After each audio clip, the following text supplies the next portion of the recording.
I have to teach them how to be successful. I have to be there. I have to hold their hands. Someone held mine, and it got me to where I am. And it's my job to do the same thing. I grew up in a 2-parent home in very rural Marion, Alabama. There were 4 boys and 2 girls. My parents deliberately sent me to a school where everybody looked like me. They taught us at the end of the civil rights era, you can't be as good as anybody else. You have to be better. The way you speak, you have to be better. The way you dress, you have to be. The way you look, your education, what you learn. So we had to be successful. We didn't have a choice. I am tasked to do the same thing for these children. As I sit in the same seat that those people sat in, I have that obligation to the children that I am connected to. They're children, but they're gonna be some productive citizens for our community, and that's what's in the making at Banks Academy.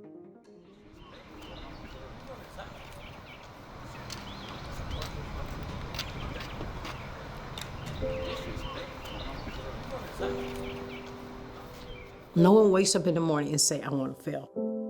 They all dream. But a lot of times when they dream and they don't see, like I say, someone that looks like them, they don't see the path of how I can get there, then those dreams, as Langston Hughes says, become deferred. And eventually they die. And then what happens? I just settle. I want them to know you don't have to settle. You know, we can celebrate your success because you don't have to settle. One of the things that we want them to do is to be servant leaders. You know, we have the 3 R's. It's about respect. If they don't know how to respect themselves, how can I respect you? I want them to have relationships, know how to have peer-to-peer, peer-to-adult relationship. And then the other thing is representation. When they leave here, when someone see a child walk down the street with a Banks Academy shirt, I'm like, I saw those Banks Academy students. I've heard about them. So that's why we do our creed every single day. I am fearfully and wonderfully made. I am created in His image, created to rise up by respecting myself, my community, and humanity. We are Banks Academy, and we will soar to higher heights. Yeah! I want to provide that quality education so that the doors are open for them.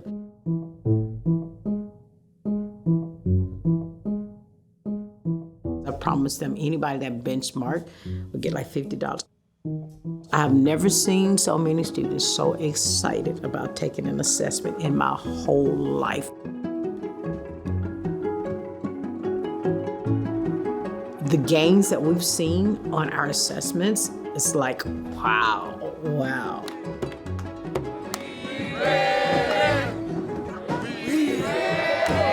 Y'all ready?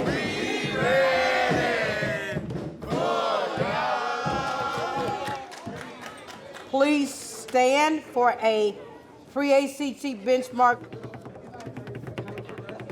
Alex Smith.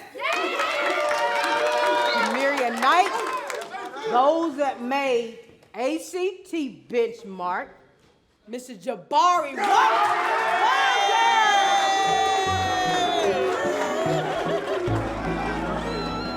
Right now, I'm at about $500 out. Yeah. But I mean, you know what? That's what you want. You want to see them wanting to achieve.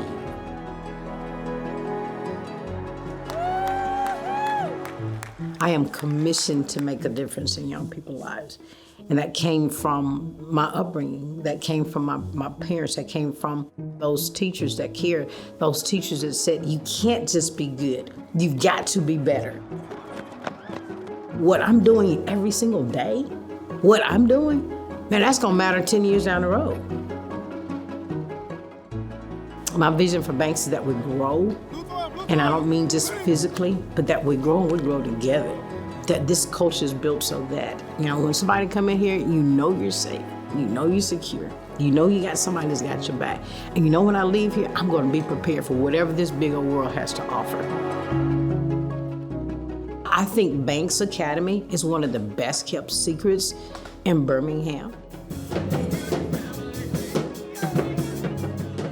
I want the city to know it. I want the community to know it. I want everybody to know that, you know what?